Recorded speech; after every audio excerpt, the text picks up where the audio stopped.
Добър ден! Вие нали знаете, че сте препаркирали на велолея? А аз откъде да мина? Това по оправдание ли?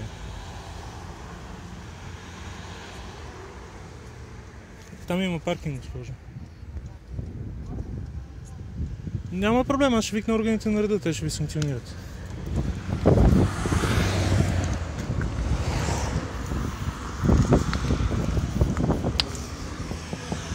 Паркирали сте на велолея, господине? Може ли да си поместите колата, защото няма откъде да мина? Благодаря.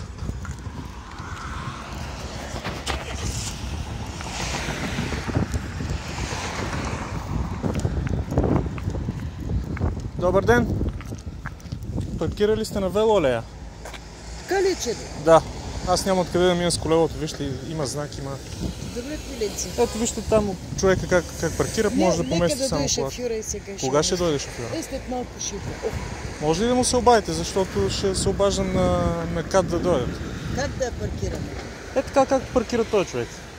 Така ли? Да. А ти моля ли паркираш? Не мога да паркирам, защото аз съм с колело.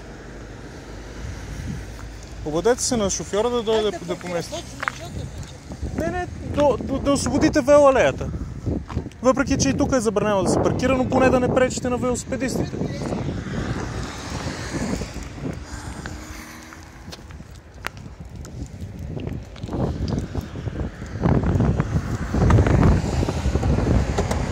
Добър ден, паркирали сте на велолея.